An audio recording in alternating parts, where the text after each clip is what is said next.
Voilà.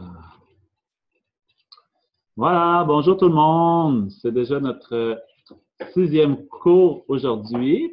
Donc, c'est notre série de 10 cours. On a déjà la moitié de terminé. Donc, c'est vrai. On dit souvent, comme dans la philosophie bouddhiste, tous les phénomènes composés sont impermanents. Donc, c'est vrai aussi, notre cours est impermanent. C'est comme la vie, comme tous les phénomènes composés. Donc, c'est important de vraiment être attentif, de vraiment profiter parce que ce moment-là qui passe, ce moment présent, ne revient pas. Donc, de vraiment apprécier, c'est très important. Donc, on va commencer aujourd'hui comme d'habitude. On va commencer par une méditation. Donc, juste comme habituellement, vous asseoir confortablement avec le dos droit. Donc, de concentrer votre esprit vers l'intérieur. Donc, si vous avez besoin des différents éléments, là, comme concentrer votre esprit sur le mouvement du souffle, ou de suivre le mouvement de votre respiration en comptant ou en accompagnant avec la lumière blanche qui entre, la fumée noire qui sort, peu importe, mais selon qu'est-ce qui est votre besoin, d'adapter, mais sinon de vraiment concentrer l'esprit à l'intérieur. Donc, si votre esprit n'est pas du tout agité, dispersé ou perturbé, donc simplement de maintenir votre esprit à l'intérieur sur un objet de votre choix, comme on a parlé avant, de prendre vraiment le temps de bien choisir un objet qui vous convient, qui vous inspire. Et durant la méditation, pour exercer l'attention, de simplement essayer de garder l'esprit concentré sur cet objet-là, comme s'il était réellement présent devant vous, dans l'espace devant vous, un peu comme si vous regardiez quelque chose avec vos yeux, mais qu'à ce moment-là, vos yeux, ce serait votre esprit intérieur. Donc, comme si vous aviez le regard tourné vers l'intérieur, que vous essayez de concentrer votre esprit sur cet objet-là que vous avez choisi. Donc, pendant quelques instants, on va faire cette méditation-là. Donc, quand je vais terminer, je vais sonner la cloche.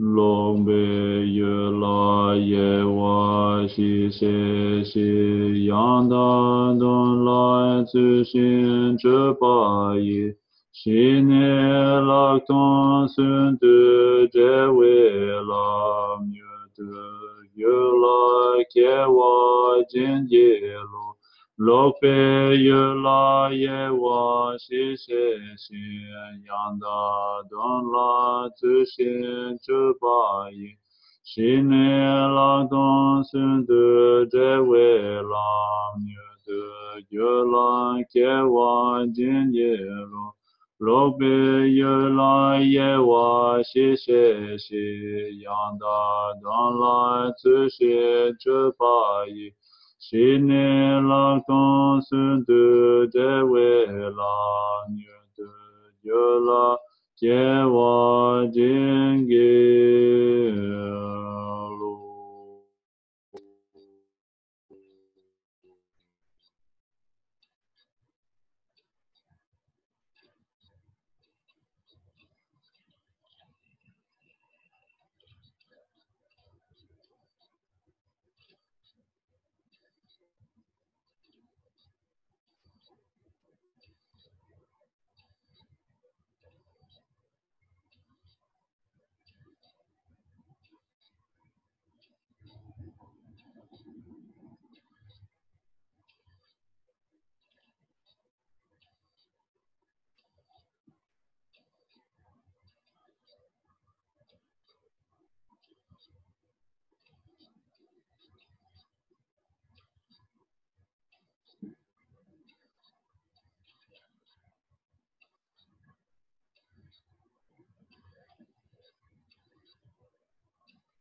Voilà.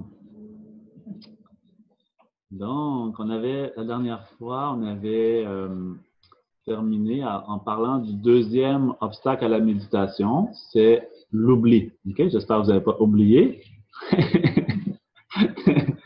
Donc, on avait vu les deux premiers obstacles à la méditation, la paresse. On avait vu la paresse qui avait 4 antidotes. Et ensuite, on avait vu l'oubli. L'oubli, son antidote, c'est l'attention, ou ce qu'on appelle des fois aussi la pleine conscience, la mémoire, le rappel. Donc, d'être vraiment attentif à qu'est-ce qu'on choisit de prendre comme objet d'attention. Donc, de vraiment concentrer l'esprit sur quelque chose, donc de le maintenir là, de l'empêcher d'être dispersé. Donc, c'est ça l'attention qu'on essaie de cultiver. On avait parlé à quel point c'est très important. On parle ici comme dans le cours de méditation, oui, mais en tant que tel, l'attention, la pleine conscience, c'est vraiment important dans n'importe quel aspect de notre vie, d'être attentif à ce qu'on fait quand on conduit, quand on travaille, quand on parle, dans peu importe ce qu'on fait, de garder notre esprit conscient, attentif sur cette chose-là, sur cet objet-là qu'on prend. Donc, c'est vraiment extrêmement important. Donc, on a maintenant vu les deux premiers obstacles. On va voir maintenant le troisième obstacle, qui est ici, en fait, deux choses. Donc, on le sépare en deux, mais en tant que tel, il constitue le troisième obstacle à lui seul. Puis, c'est ici vraiment le principal obstacle à la méditation. Mais on dit à la méditation, mais en tant que tel, c'est le principal obstacle dans notre vie aussi. Donc, c'est à cause de cet obstacle-là que nos problèmes arrivent principalement. Donc, c'est le troisième obstacle, on l'appelle agitation et relâchement. Donc, c'est deux états d'esprit qui sont différents, mais chacun à leur manière, ils nous nuisent. Donc, un qui est un esprit qui est pas assez stable, puis l'autre qui est un esprit qui est pas assez clair. Donc, l'agitation empêche l'esprit d'être calme ou stable, puis le relâchement, lui, empêche l'esprit d'être clair et lumineux et de pouvoir comprendre les choses facilement. Donc, ces deux obstacles-là font obstacle, bien sûr, durant la méditation, mais en tant que tel, durant notre vie en général, c'est à cause de ces deux obstacles-là que nos autres émotions négatives, pensées conceptuelles, perturbations mentales vont arriver plus facilement. Puis après, dans nos problèmes, nos souffrances, les actions négatives qu'on va faire, nos problèmes avec les autres, tout ça va venir à la source à cause de ces deux obstacles-là. Donc, bien sûr qu'ils sont dérangeants dans le cadre de la méditation, mais en tant que tels, ils sont dérangeants pas seulement durant le cadre de la méditation, mais en tout temps. Donc, aujourd'hui, on va commencer par parler dans ces deux obstacles-là, particulièrement de l'agitation. Donc, l'agitation, OK, c'est, si vous voyez bien l'image derrière moi, OK, donc il y a dans l'image, comme on avait vu, c'est le méditant, donc qui est représenté à chacune des étapes, là, le moine, avec, c'est ça, comme en montant sur l'image, on voit le deuxième, troisième, quatrième. Donc, ça, c'est les différentes étapes de cheminement vers le calme mental. Donc, l'image, vous l'avez là, sur le site ou dans votre livre aussi, vous l'avez. Donc, on va la regarder plus en détail plus tard, mais en tant que tel, chaque étape représente le développement de l'esprit pour qu'il puisse atteindre ce qu'on appelle le calme mental, l'état d'esprit qui est totalement serein, totalement stable, totalement clair, puis qui permet de développer toutes les autres formes de qualité, puis qui vraiment rend l'esprit vraiment heureux, apporte un bien-être physique, un bien-être mental. Donc, pour atteindre cet état-là, qui est la 9e, même la 10e étape, donc il faut cheminer pour surmonter les obstacles qui sont représentés à chacune des étapes. Puis, dans le fond, dans l'image, l'éléphant qu'on voit à chaque étape, il représente notre esprit. Puis, le singe, lui, représente ce qu'on appelle la dispersion. On va en parler aujourd'hui de la dispersion. Mais les deux obstacles principaux à la méditation, en fait, sont représentés sur ces deux animaux-là. Donc, au départ, à la première étape, en bas, on voit que l'éléphant est complètement noir, puis le singe aussi est complètement noir. Puis au fur et à mesure qu'on avance sur les étapes, bien, on voit que la noirceur s'en va, diminue progressivement, puis elle laisse de plus en plus de place à la couleur naturelle de l'animal. Donc, les deux obstacles qu'on parle aujourd'hui, l'agitation et le relâchement, bien, en fait, c'est ces deux noirceurs-là. Donc, sur l'éléphant, la noirceur, c'est le relâchement. Puis sur le singe, la noirceur, c'est l'agitation. Donc, les deux obstacles principaux qui nous empêchent d'atteindre le calme mental, c'est, bien sûr, on a parlé avant la paresse, etc., mais vraiment les deux principaux, c'est ceux-là qui sont comme regroupés en le troisième obstacle, qui est l'agitation et le relâchement. Donc, Avant de parler de l'agitation, comme j'expliquais auparavant, il y a dans la philosophie bouddhiste, on parle de l'esprit et des facteurs mentaux. Donc, c'est important pour être heureux, vu que c'est en dépendance de notre état d'esprit qu'on est heureux ou malheureux, bien plus que par rapport aux circonstances extérieures. Bien, il faut bien connaître notre esprit pour être heureux. Donc, dans les textes de psychologie bouddhiste, ils expliquent comme ça l'esprit et les multiples facteurs mentaux, regroupés en comme 51 principaux. Puis, dans ces facteurs mentaux-là, donc, il y en a un, entre autres, qui s'appelle la dispersion, un autre qui s'appelle la distraction, un autre qui s'appelle l'agitation. Donc, le singe lui-même, sans parler encore de l'agitation, sans encore parler de la noirceur sur le singe, mais juste le singe lui-même, il représente la dispersion d'esprit. En fait, il y a une différence entre la noirceur sur le singe et le singe parce que à la 7e étape, le singe est là, mais il n'y a plus de noirceur. Et à la 8e étape, juste après, il n'y a plus de singe du tout. Donc, ça veut dire que à la 7e étape, il y a de la dispersion qui est encore présente, mais à la 8e étape, il n'y a plus de singe, donc ça veut dire qu'il n'y a plus de dispersion qui est présente. Puis l'agitation, elle se finit avant. L'agitation se finit à la 6e étape. À la 6e étape, il reste un peu d'agitation, la noirceur sur le singe, mais il n'y en a plus à la 7e. Donc, il y a une différence entre tous ces différents états d'esprit-là. Donc, le singe lui-même, on dit qu'il représente la dispersion de l'esprit. La dispersion, c'est quelque chose qui peut être autant positif, autant négatif, autant neutre. Donc, tout dépendamment à cause de quoi, envers quoi je suis dispersé, ça va faire la nature de la dispersion, si elle est positive, négative ou neutre. Donc, un exemple de dispersion positive, c'est quand, par exemple, je choisis de penser à quelque chose de positif ou à de développer une forme de qualité positive en moi. Par exemple, si je médite sur la compassion, c'est positif, mais que sans vraiment contrôler mon esprit, sans vraiment en être conscient, mon esprit commence ensuite à méditer, par exemple, sur l'impermanence ou sur la vacuité ou sur l'amour ou sur la tolérance. Donc, c'est quelque chose de positif aussi, mais mon esprit n'a pas été assez vigilant ou n'est pas assez capable de rester calme et concentré sur une chose. L'esprit, quand même si c'est positif, il s'égare ailleurs sur d'autres choses. Donc, c'est un obstacle aussi à une forme de concentration d'esprit. Même si c'est positif, c'est quelque chose qui empêche l'esprit d'être vraiment, parce que pour atteindre le calme mental, il faut être capable de bien arriver à bien comme comprendre notre esprit et à bien le diriger comme on veut, qu'il soit vraiment comme à notre main complètement. Donc, s'il y a de la dispersion de notre esprit n'est pas complètement maîtrisé. Notre esprit fait des choses qu'on n'est pas conscient, qu'on n'est pas vraiment 100% comme capable de le bien contrôler. Donc, comme ça, la dispersion, elle aussi, est un obstacle. Mais dans l'image, bien sûr que le singe est là, mais c'est pas ça le principal obstacle, c'est vraiment l'agitation. Donc, il y a premièrement la dispersion qui est comme ça, qui peut être positive, négative ou neutre. Puis, une dispersion qui est négative, elle, on l'appelle une distraction. Donc, il y a plusieurs catégories de dispersion.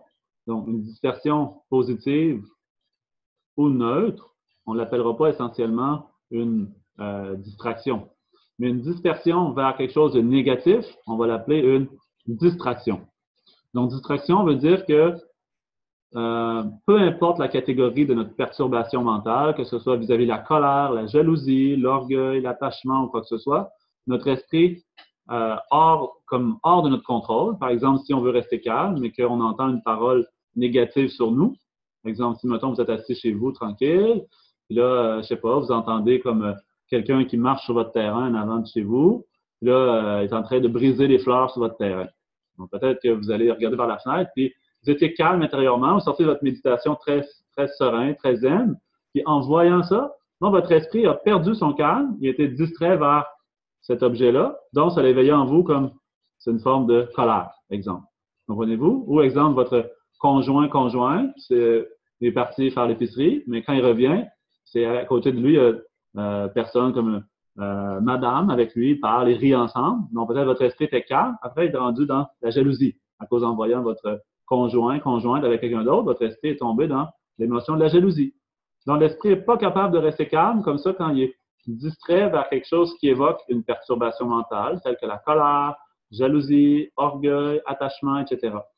Si on avait vraiment une bonne maîtrise de notre esprit, on ne laisserait pas notre esprit aller dans des états comme ça, comme la jalousie, l'orgueil, attachement, etc. C'est parce que notre esprit n'a pas assez de qualité de concentration, de calme, de sérénité, qu'on le laisse aller vers des pensées de nature négative, puis que ça nous amène de la souffrance. Donc ça, c'est toutes les formes de dispersion de l'esprit hors de notre maîtrise, qui sont de nature négative, on l'appelle distraction.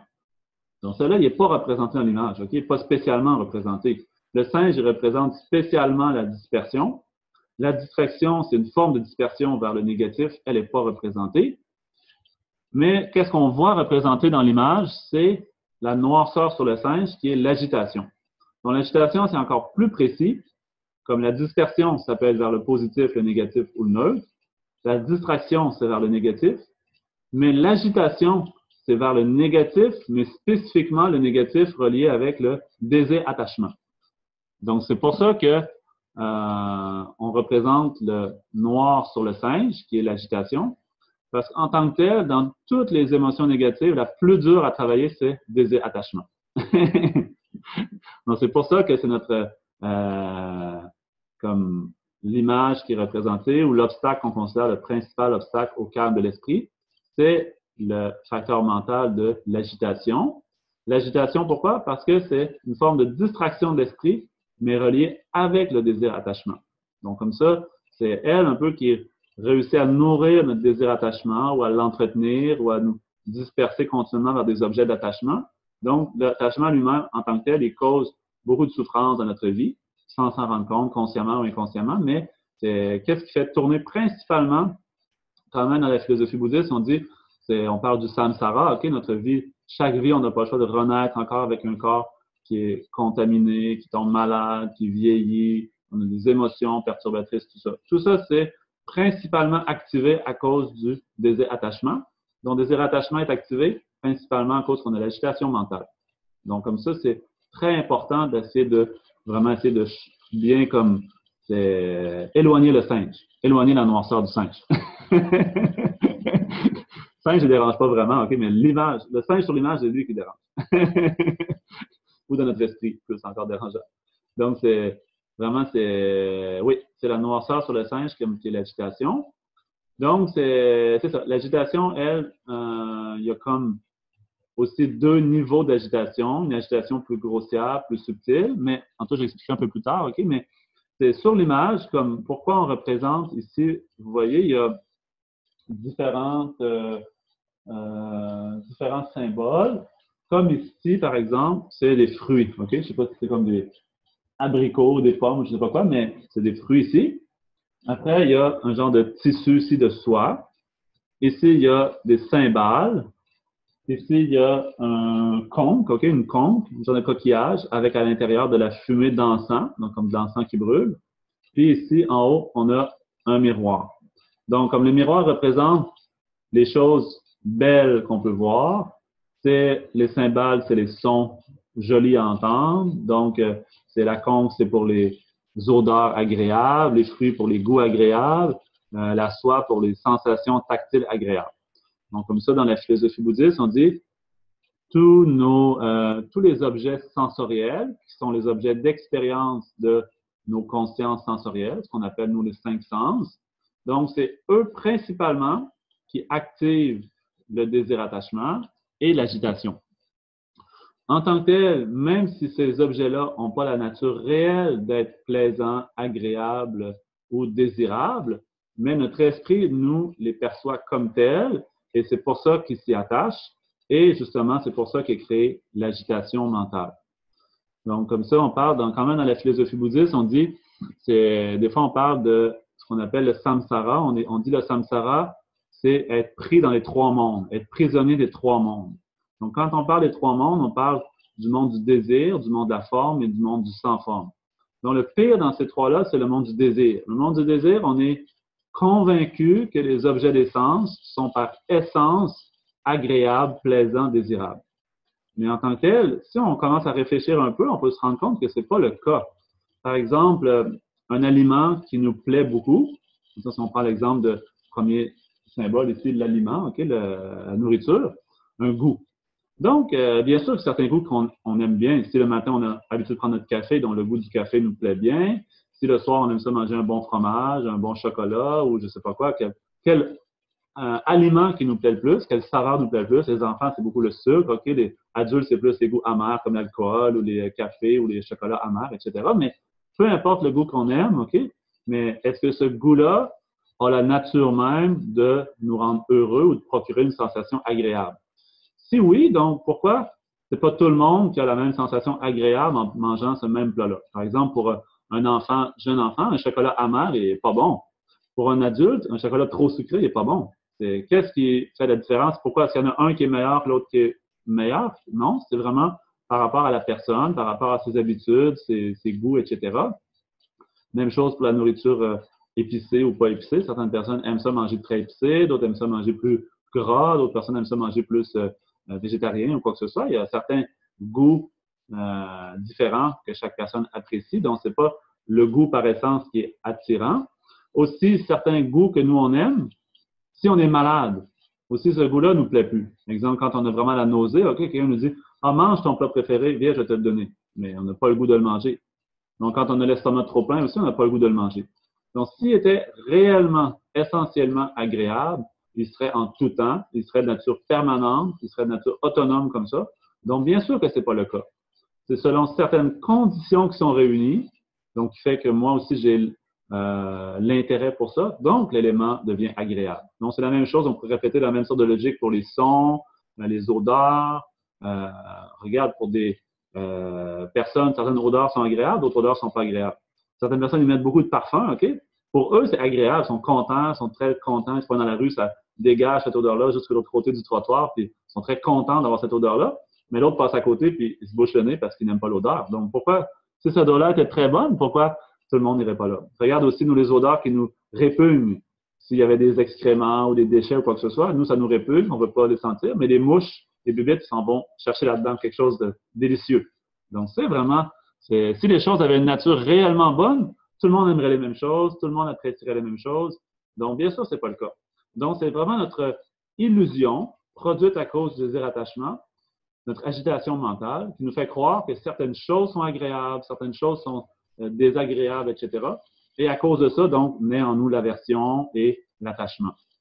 Donc, comme ça, vu que l'attachement nous fait miroiter quelque chose comme « Ah, ça va être plaisant », puis juste s'imaginer avoir ça en notre possession, on se sent déjà comme il y a une sensation de plaisir qui est expérimentée juste en pensant que ce serait agréable de l'avoir. Donc, à cause de ça, donc, notre désattachement n'arrive pas à faire diminuer sa force. Donc, notre esprit devient complètement agité. Donc, quand l'esprit s'égare sur quelque chose comme ça, un objet d'attachement, donc, c'est très dur de ramener à l'intérieur vers le calme parce qu'il est déjà comme convaincu que cette chose-là, c'est intéressant pour nous, agréable pour nous, c'est plaisant. Donc, il va vraiment comme s'activer à aller chercher cette chose-là. Donc, l'image du singe, c'est un peu ça. C'est le singe qui est toujours agité, aller chercher une chose, comme des fois on parle de hamster ou comme un animal comme ça qui est toujours actif à aller chercher quelque chose d'agréable, de plaisant. Donc, c'est ça que représente le singe ici. Donc, on peut voir sur l'image comme ça, c'est l'agitation mentale qui est cette forme de esprit qui est comme orienté vers le désir attachement, comme ça qui aspire à quelque chose d'agréable. Donc, il n'arrive pas à rester calme à l'intérieur parce qu'il pense à trouver quelque chose d'agréable. C'est aussi le cas pour les autres émotions négatives. Par exemple, quand on est pris dans l'orgueil, la jalousie, la colère ou une autre émotion perturbatrice, notre esprit aussi est pas calme, n'est pas serein. C'est juste que dans ces états d'esprit-là, c'est plus facile, on est plus capable de reconnaître que cette émotion-là est négative et néfaste pour nous et néfaste pour les autres. Parce qu'on se rend compte tout de suite qu'elle crée un sentiment inconfortable en nous. Par exemple, si j'aime pas aller chez le dentiste, donc juste à penser à aller chez le dentiste, donc ça me rend nerveux ou ça me rend inconfortable. Donc tout de suite, j'ai quelque chose comme un sentiment dans l'estomac ou quelque chose comme un sentiment vraiment d'inconfort, de tension qui se produit. Donc, à ce moment-là, c'est facile de reconnaître que la peur ou l'aversion de penser à quelque chose ou à quelqu'un qu'on n'aime pas, ça produit l'aversion. Tout de suite, on se rend compte de l'effet inconfortable sur notre esprit et sur notre corps, on s'en rend compte rapidement. Mais pour le désir-attachement, c'est pas le cas. C'est l'esprit qui désire quelque chose, donc vraiment, il pense comme en ayant cette chose-là, je vais être plus heureux, je vais être plus confortable, plus satisfait. Donc, comme ça, le désir-attachement est très dur à travailler, très dur de s'en libérer.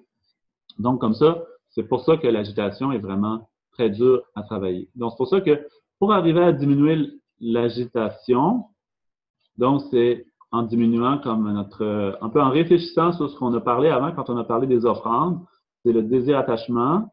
Donc, penser aux défauts du désir-attachement, penser comment s'en libérer par le détachement. Donc, souvent dans la philosophie bouddhiste, on parle de si notre esprit est attaché à quelque chose, c'est qu'il pense juste à ses qualités, il pense juste à ses aspects agréables, plaisants.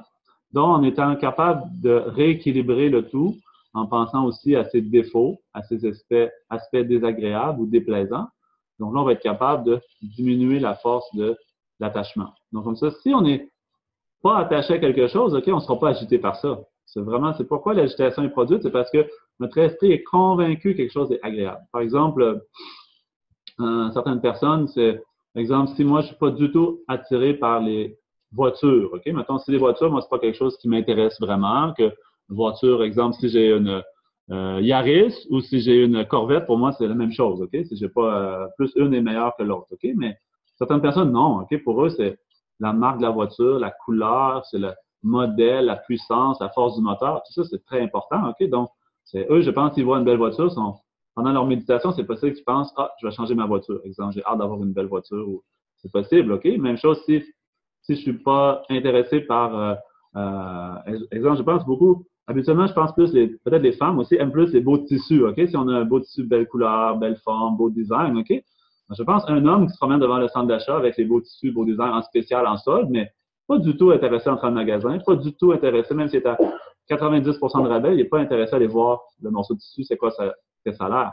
Mais c'est la femme, elle, exemple, si elle aime beaucoup les tissus, donc on va rentrer dans le magasin, les voir, toucher, donc, ah, j'aime ça l'avoir. Donc, tout ça, c'est pas par rapport à l'objet lui-même, parce que tout le monde ressentirait le même attrait pour cet objet-là, mais si l'esprit, lui, est convaincu que cet objet-là, cette chose-là, cette personne-là, cette situation-là, cet événement-là est agréable, dont l'esprit, comme ça, s'y accroche. Donc, tantôt, je parlais comme les trois mondes. Donc, nous, notre situation actuelle, nous, on est dans on pourrait l'appeler comme le pire des trois mondes, dans le sens que notre esprit est vraiment pris dans le désir-attachement. Surtout, le désir le plus dur ou le plus grossier, c'est celui qui est relié avec les 5 objets des sens.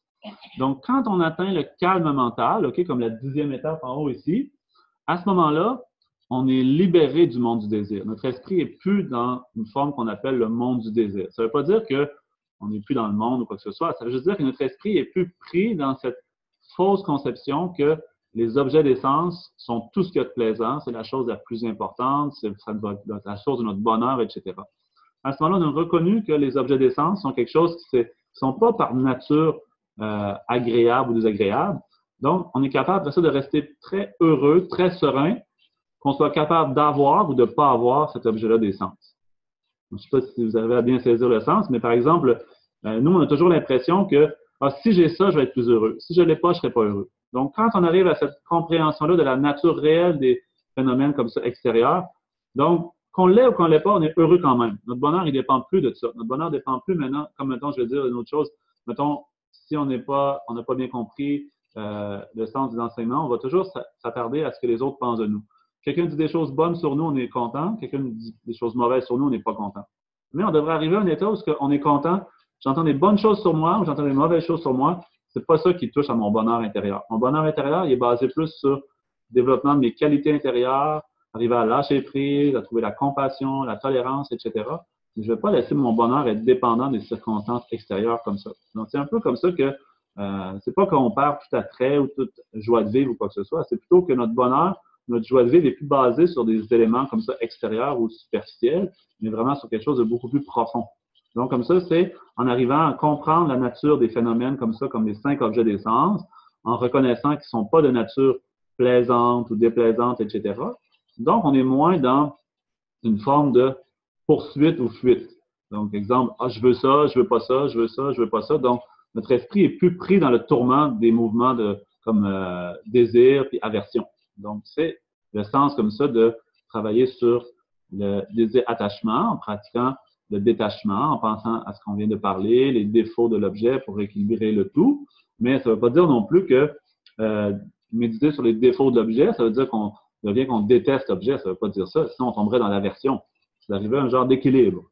Par exemple, par exemple, si je dis, moi, j'ai trop d'attachement pour la cigarette, j'essaie d'arrêter de fumer la cigarette, donc, j'ai pas besoin de devenir en colère quand je vois une cigarette puis commencer à frapper les cigarettes quand j'en vois une. Non. Je peux juste comme dire, OK, maintenant, j'en veux plus de cigarettes, c'est pas plaisant pour moi, c'est pas bon pour ma santé, j'en veux plus. OK, mais j'ai pas d'aversion, j'ai pas de colère envers la cigarette, mais j'ai pas d'attachement non plus. Donc, comme ça, arriver juste à diminuer notre intérêt excessif pour quelque chose qui n'a pas la valeur réelle de nous rendre heureux. Donc, c'est ça comme travailler sur attachement. Par exemple, c'est la même chose, c'est si j'ai l'attachement, désir attachement, c'est possible, j'ai une belle relation avec quelqu'un, une belle relation avec cette personne depuis longtemps, mais mon esprit, à un moment donné, commence à trouver des défauts, donc après, il dit « Ah, je ne suis pas intéressé, je vais trouver une autre personne plus intéressante. » Donc après, la personne change, elle pense trouver une personne plus intéressante, mais après 2-3 ans, encore même chose, encore une autre personne. Donc, c'est une personne ou un objet, ou changer de pays, même chose. Certaines personnes, des fois, disent « Ah, j'aime pas ma maison, j'aime pas mon pays. » Changer de pays, arriver dans un autre pays, une autre maison, mais encore un autre problème, encore d'autres choses de meilleures. Changer de travail, changer de tout ça aussi, même chose. Donc, c'est un peu comme arriver à comprendre que c'est pas le phénomène extérieur en lui-même qui est plaisant, agréable, attirant. Donc, comme ça, d'arriver à changer notre esprit, comme ça, l'agitation va diminuer. Donc, le sens principal, ce que je veux dire, c'est l'agitation est reliée avec désir attachement. Désir attachement est produit parce qu'on perçoit quelque chose a réellement la nature d'être agréable et plaisant. Donc, en méditant sur les vraies natures de cette chose-là, en voyant qu'elle n'a pas la vraie nature agréable, donc il ne va pas y avoir une agitation constante qui va être produite. Donc, c'est pour ça aussi que quand on parle de la méditation, on dit la méditation de concentration et la méditation analytique. Donc, la méditation analytique est un support aussi excellent pour la méditation de concentration. Parce que quand on essaie de méditer, simplement de concentrer notre esprit sur un objet, si on a beaucoup d'agitation, c'est parce qu'on a beaucoup d'attachement. Cet attachement-là, pour le diminuer, si on médite sur des méditations analytiques comme l'impermanence, le détachement, des réflexions sur comme ça la nature du samsara, comment toujours les mêmes problèmes qui recommencent. Donc, comme ça, avec une bonne réflexion, une bonne analyse, on va être moins attaché, donc on va avoir moins d'agitation. Donc ça, c'est vraiment important. Les deux sortes de méditation se complètent vraiment très bien. Donc, sur l'image, comme ça, on a justement le singe. Donc, vous voyez au début, comme le singe est placé au premier rang. Comme, par exemple, le méditant, lui, il est vraiment en dernier, OK, derrière, très loin. Son esprit est devant lui, puis le singe est en avant. Donc, ce qu'on veut montrer par là, c'est que au départ, dans la méditation, on n'a pas de maîtrise sur notre esprit. Donc, l'esprit est vraiment hors de contrôle. Pourquoi? Parce qu'il y a une très forte présence de relâchement et d'agitation. Les deux noirceurs sur l'éléphant et le singe. Mais, qu'est-ce qui arrive en premier durant la méditation? Qu'est-ce qui est le plus dérangeant ou qu'est-ce qui arrive le plus à perturber notre esprit au début? C'est le singe. C'est la dispersion de l'esprit, l'agitation. Donc, quand on médite au départ, OK, qu'est-ce qui arrive rapidement? C'est l'agitation, l'esprit qui est dispersé, etc. Mais tranquillement, quand la force des obstacles diminue, quand l'agitation, le relâchement diminue, bien là, on voit, comme déjà la deuxième étape, l'éléphant et le singe, leur tête est rendue maintenant un peu découverte de la présence des obstacles. À la troisième, leur tête est complètement découverte des obstacles, etc. Donc, comme ça, on peut voir que les obstacles diminuent. Donc, quand les obstacles diminuent, ça veut dire que l'antidote, la présence de l'antidote est beaucoup plus là. Puis là, on peut voir qu'à partir de certains moments, comme le singe, il commence à diminuer de comme vigueur, d'intensité. OK, au départ, il courait très vite. Après ça, il avance tranquillement. Après ça, il avance, mais en regardant derrière. Après ça, il avance de moins en moins vite. Puis à la cinquième étape, il est rendu qu'il a passé au dernier rang. Donc, le méditant est rendu avec une bonne maîtrise de son esprit par la force de son attention qui a développé plus, sa vigilance qui a développé plus. Donc, le méditant est rendu au premier rang. Puis, le singe, lui, est rendu vraiment derrière, au dernier plan. Donc, dans la méditation, c'est ce qui se passe en général. Notre esprit a tendance à être c'est plus facile de voir où arrive plus rapidement, plus facilement l'agitation, la dispersion de l'esprit au départ. Mais quand on arrive à bien maîtriser notre esprit, c'est qu'est-ce qui va diminuer premièrement? C'est l'agitation et la dispersion de l'esprit. Mais une fois que l'agitation et la dispersion de l'esprit sont diminuées, donc qu'est-ce qui se présente le plus ou qu'est-ce qui est le plus dur à se défaire? C'est l'autre obstacle présent dans le troisième obstacle aussi, c'est le relâchement. Donc le relâchement, lui, c'est un état d'esprit qui est beaucoup plus retiré vers l'intérieur, qui a moins de clarté, etc. Donc cet esprit-là, lui, il se présente après. Puis, comme je disais tantôt, le principal obstacle à la méditation, c'est agitation et relâchement. Mais dans les deux, le principal, c'est le relâchement. Il y a l'agitation aussi, il y a différents niveaux, l'agitation grossière et l'agitation subtile. Il y a le relâchement grossier, le relâchement subtil. Donc, dans tous les obstacles comme ça, le plus dérangeant, c'est le relâchement subtil. Comme il y a, dans les textes, on dit qu'il y a des méditants qui peuvent être des méditants de plusieurs années, etc., qui ont beaucoup d'expérience, mais à cause qu'ils n'ont pas bien reconnu les obstacles, qu'ils n'ont pas été assez bien informés, ou ils n'ont pas été capables de déceler dans leur esprit la nature des obstacles, donc ils pensent avoir une bonne méditation, mais en fait, durant leur méditation, ils entretiennent le relâchement subtil de leur esprit. Donc, en général, OK, quelqu'un qui ne connaît pas ces informations-là sur la méditation, sur les 5 obstacles et les 8 antidotes, probablement comme moi, personnellement, quand j'entends parler des gens qui m'ont dit j'ai médité dans telle technique, telle méthode, etc., j'ai fait telle méditation, je ne sais pas tous les noms, OK, mais exemple, méditation transcendantale ou méditation comme ci, comme ça. Mais en tant que tel, qu'est-ce que j'entends? C'est les gens méditent sur les obstacles. Donc vraiment, ça dépend de l'interprétation, mais pour cette personne-là, elle pense que je fais une bonne méditation, mais pour vraiment la tradition bouddhiste, si on regarde l'enseignement vraiment du Bouddha, ils entretiennent les obstacles à la méditation. Par exemple, certaines personnes disent j'ai médité sur une couleur, donc j'imagine la couleur dans l'univers, ou j'ai médité comme ma conscience en va voyager dans le monde, etc. C'est selon la philosophie bouddhiste, comme ça, c'est distraction, agitation, dispersion de l'esprit. Donc, on entretient des facteurs mentaux négatifs qui nuisent à notre calme mental. Ou des fois, les gens, ils restent vraiment en méditation, mais un peu comme presque endormis, trop rendus à l'intérieur, trop comme absorbés à l'intérieur, comme vraiment un peu dans la noirceur, une forme de noirceur ou de torpeur. Donc, on dit à ce moment-là, on entretient d'autres obstacles à la méditation. Donc, c'est comme ça, c'est vraiment, on dit souvent dans la philosophie bouddhiste, avant de méditer, c'est important de bien reconnaître les obstacles et leurs antidotes. On dit, comme avant de méditer, on devrait s'informer, s'éduquer, c'est être capable de bien comprendre, réfléchir, questionner ces choses-là, arriver à bien comprendre. Pas seulement dire qu'est-ce que le Bouddha a dit, c'est bon, je vais faire comme Bouddha, non. Vraiment comme vérifier, réfléchir, tout vérifier. Donc, après méditer. On regarde comme Lama Samten, leur monastère Ganden, où ce qu'ils étudient, pendant en moyenne 15 ans ou 20 ans, ils étudient, mais leur monastère s'appelle comme un centre d'études et de réflexion sur l'enseignement du Bouddha. Ça veut dire qu'eux, ils ne considèrent pas qu'ils méditent proprement dit, de façon proprement dite dans le monastère. Ils vont vraiment s'entraîner à comment méditer plus tard. Mais nous, en Occident, souvent, on dit, je vais méditer, mais on n'a pas d'information, pas de réflexion, juste méditer tout de suite. C'est un peu comme la technique à l'envers, OK? Dans l'enseignement du Bouddha, on dit, on devrait commencer par s'informer, bien comprendre, bien questionner, réfléchir, revoir, réfléchir, etc.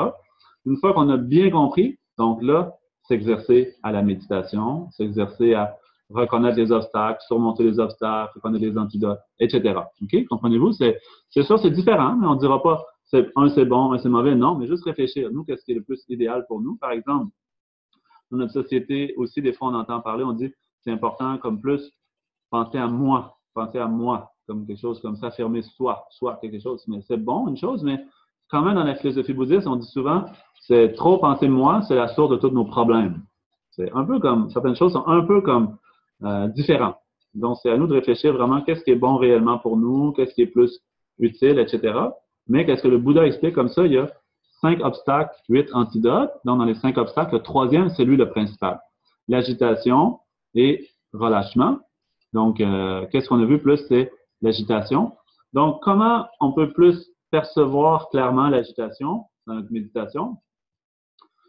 Tantôt, j'ai dit, il y a l'agitation grossière et l'agitation subtile. L'agitation grossière, on dit, c'est quand notre esprit, par exemple, on essaie de méditer sur notre objet de méditation. Donc, notre esprit est capable de maintenir une forme de comme clarté sur l'objet de méditation, mais il n'est pas stable. Comment il dit ici? Sa forme grossière est présente lorsqu'on est attentif à l'objet, qu'il y a clarté, mais pas de stabilité. Donc, ça veut dire que l'agitation ici, c'est différent de l'oubli. OK? Avant, on a parlé de l'oubli. Comme la semaine dernière, on a parlé de l'obstacle de l'oubli. L'oubli, ça veut dire vraiment mon esprit a complètement oublié. Par la force de la distraction, l'esprit a complètement oublié. Il est vraiment parti ailleurs. OK? Exemple, mettons, si moi, j'avais décidé de garder mon esprit dans la paix, mais l'esprit est vraiment rendu sur l'agitation mentale, sur la perturbation mentale, telle que la colère ou quoi que ce soit. Donc, ça, c'est l'oubli. OK? J'ai vraiment oublié complètement. Je ne suis plus du tout attentif à mon objet. Mais dans l'agitation, ici, c'est plus subtil. C'est que mon esprit est attentif, oui. Il dit ici, lorsqu'on est attentif à l'objet, il y a aussi clarté. Ça veut dire une forme de clarté qui est présente. L'esprit est capable de maintenir sa visualisation, mais il n'y a pas de stabilité. Ça veut dire que l'esprit est comme un peu, il est comme attiré par quelque chose. Un peu comme un aimant, OK, comme ça. Je veux regarder quelque chose ici, mais l'aimant est à proximité. Donc là, la force de l'aimant, il veut attirer l'esprit. Donc, un peu comme ça. Exemple, si, mettons, un peu par exemple, si je dis, OK, moi, je ne mange pas de tel aliment, c'est pas bon pour ma santé. Exemple, si moi, je suis très attaché au sucre, OK, mais je dis, je ne mange pas de sucre, c'est pas bon pour ma santé. Donc, c'est pendant que je mange mon repas, j'ai mangé mon, exemple, légumes, OK, légumes ou du riz, quelque chose. Mais pendant ce temps-là, mon ami, lui, il mange du chocolat. Donc, mon esprit, lui, il est en train de manger des légumes, mais il n'est pas rendu prendre le chocolat, mais quand même, il est en train de penser comme, un peu comme il veut comme lâcher prise sur son intention de ne pas manger le chocolat. Il veut comme. Donc, après, l'esprit est trop parti dans l'agitation, donc oublie son objet, donc il est rendu sur d'autres choses. Un peu comme ça, OK? Quand notre esprit est agité, donc un peu comme maintenant, il est plus stable. Ça veut dire, je veux rester comme concentré sur mon objet positif, mais l'agitation fait que, un peu comme du vent. Donc, mon esprit devient un peu comme du vent. Donc, c'est pour ça qu'on expliquait avant, comme on disait, pour essayer de amener plus de stabilité dans la méditation, on imagine que l'objet a un certain poids, OK? Donc, un peu comme ça. Quand l'esprit n'a pas cette forme d'ancrage-là, donc l'esprit est soumis comme ça à force de l'agitation. Mais c'est sûr, juste pendant la méditation, méditer sur un objet comme ça avec un certain poids, c'est bon, mais réellement, pour réellement se défaire de l'agitation mentale, il faut être capable de comprendre comment fonctionne le désir attachement, puis méditer sur sa force antidote, le détachement ou le non-attachement. Simplement de méditer sur un objet ne sera pas assez. Juste pour le moment, oui, ça peut convenir, mais pour vraiment désancrer, comme désamorcer le processus de l'agitation, il faut être capable de travailler plus en profondeur, de façon analytique, de comprendre comment fonctionne le désir attachement. Donc ça, c'est l'agitation grossière. C'est quand on dit il y a clarté d'esprit, on est attentif, il y a clarté, mais il n'y a pas de stabilité. L'esprit n'est pas assez stable. Donc l'agitation subtile,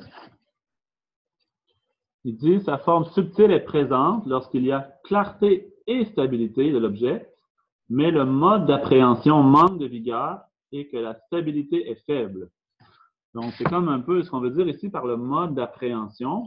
C'est un peu comme si on parlerait de façon concrète, le mode d'appréhension, c'est comme si je fais une préhension, je fais une prise sur quelque chose. Donc, si par exemple, je prends ma cloche, donc si je la prends avec une bonne prise, une bonne préhension, ben quelqu'un vient pour me voler, puis je n'arriverai pas à me faire voler comme notre voyage en Inde comme ça. Il y a une personne de notre groupe qui s'est fait voler son sac. Je pense pas une bonne préhension, peut-être pas assez bonne préhension sur son sac. Le voleur est parti comme ça avec. Mais vraiment, c'est exemple, mon esprit est comme ça. Mon esprit a une bonne préhension de l'objet, donc il ne va pas se laisser distraire par d'autres choses. Mais si le mode d'appréhension est trop faible, donc j'essaie de soutenir quelque chose, j'essaie de garder mon esprit dans une direction, mais l'esprit, il part ailleurs. Donc, comme ça, il dit, l'agitation subtile, c'est quand il y a clarté et stabilité, mais que le mode d'appréhension manque de vigueur, est trop faible. Donc, à ce moment-là, la stabilité est faible. Donc, ici, c'est difficile à reconnaître. Okay? Tant qu'on n'a pas une bonne expérience dans la méditation, c'est difficile à reconnaître. Moi aussi, c'est difficile à reconnaître, très difficile. C'est comme ça, on a besoin vraiment d'une grande expérience, une profonde expérience de l'esprit pour arriver à comprendre ça. Moi aussi, j'ai pas beaucoup comme ça d'expérience très profonde. Juste, je connais à peu près, j'ai étudié les textes, oui, mais vraiment dans l'application intérieure, j'arrive pas bien à reconnaître comme ça moi non plus. Donc, la différence, c'est ça. C'est vraiment que la différence entre l'oubli, OK, l'oubli, c'est quand l'esprit s'en va ailleurs.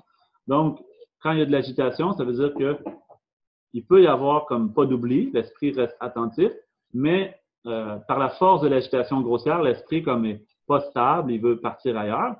Puis quand il n'y a pas d'agitation grossière, il y a juste de l'agitation subtile, oui, il est présent, oui, il est stable, mais cette stabilité-là est trop légère.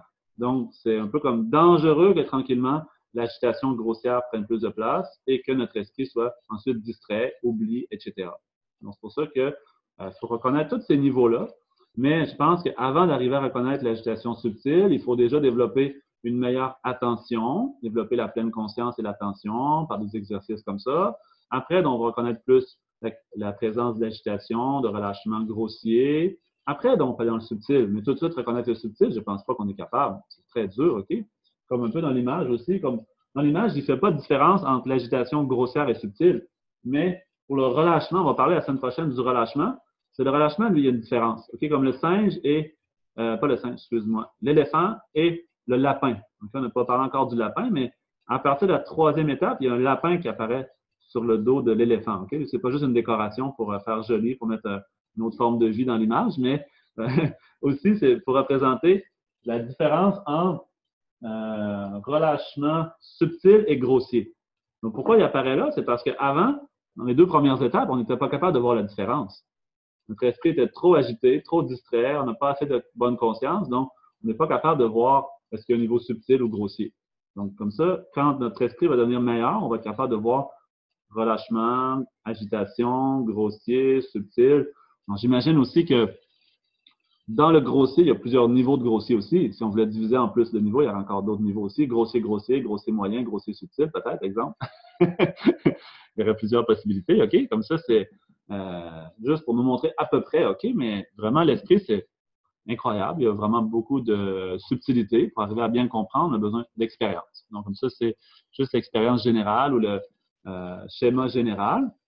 Mais c'est ça. Donc, tranquillement, avec l'expérience, comme ça, on peut arriver à diminuer la force de ces facteurs-là. OK. Je pense que c'est correct. OK. On va faire une petite méditation.